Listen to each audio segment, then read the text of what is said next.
बिस्मिल्लाहिर्रहमानिर्रहीम। अस्सलाम वालेकुम नाज़रीन, आप यूट्यूब चैनल देख रहे हैं। मैं तवक्कुल हुसैन हूँ। पाकिस्तान से और दुनिया भर से कुछ ताज़ा तरीन और अहम तरीन खबरें जो मैंने अपने ज़राए से इकट्ठी की हैं वो मैं आपके सामने रखूंगा। पाकिस्तान में ओवरसीज पाकिस्तानियों का एक कन्वेंशन हुआ जिसमें वज़ीर-ए-आज़म पाकिस्तान और चीफ ऑफ आर्मी स्टाफ ने खिताब किया। चीफ ऑफ आर्मी स्टाफ ने बहुत अच्छी बातें की। सबसे पहली बात यह है कि उन्होंने कहा कि पूरे पाकिस्तान की आवाम, चाहे वो पाकिस्तान के अंदर मौजूद हो या पाकिस्तान के बाहर हो, वो फौज के साथ खड़ी है, इसमें कोई शक नहीं। जिस मुल्क की फौज मजबूत होती है उस मुल्क की आवाम ही सुकून की नींद सोती है।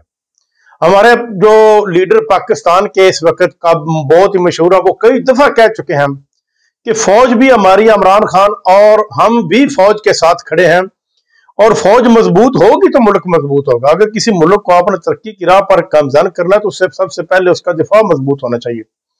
तो जिसके बाद हमारे चीफ ऑफ आर्मी स्टाफ ने यह भी कहा कि कोई बलूचिस्तान में मुट्ठी भर लोग अगर पाकिस्तान में दहशतगर्दी करना चाहते हैं तो हम उसको किसी सूरत भी कामयाब नहीं होना चाहते देंगे। ये वाकई बात ठीक है कि अगर चंद लोग पाकिस्तान के कुछ हिस्सों पर हमला करना चाहें तो वो किसी सूरत ना ही अवाम उनको कामयाब होने देगी और ना ही पाकिस्तान के सिक्योरिटी अदारे उनको कामयाब होने देंगे। वो अब पाकिस्तान 1971 वाला पाकिस्तान नहीं रहा, ये 2025 वाला पाकिस्तान है। अब कोई ये सोचे ना कि पाकिस्तान के किसी हिस्से पर हमला करा के या वहां पर दहशतगर्दी करा के पाकिस्तान को 1971 में ले जाएगा, ये नहीं हो सकेगा। ये किसी सूरत में भी नहीं हो सकेगा। अब ये क़यामत तक नहीं हो सकेगा। पाकिस्तान इसी तरह रहेगा, कायम दायम रहेगा। 6 सूबों से ये 8 सूबों का मुल्क बनेगा, 10 सूबों का मुल्क बनेगा। अब इसके हिस्से बखरे नहीं हो सकते, ये तो नामुमकिन है, ये कोई सोच भी नहीं सकता। हाँ, ना गां रहेगा खून, जो लोगों का ना हक खून बहा रहे हैं उनको सजा दुनिया में भी मिलेगी और आखिरत में भी मिलेगी।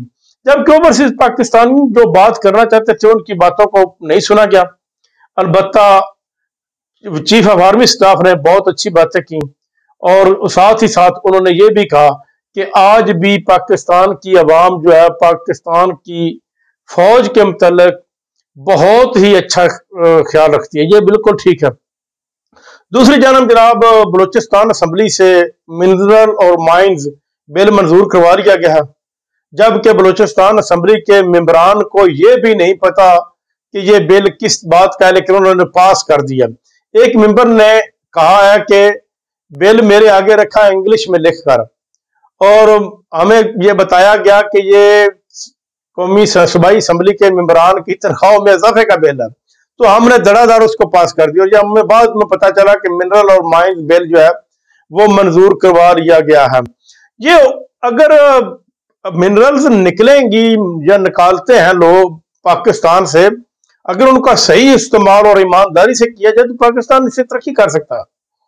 क्योंकि अगर माइंस किसी मुल्क में मिनरल माइंस ही नहीं निकालेंगे तो ऊपर से पैसे कहां से आएंगे, जबकि अपनी दौलत आप इस्तेमाल ना करें और ऊपर से कहें कि हमारी दौलत हमारे पास आए और हम तरक्की करें और हम कर्जे उतारें।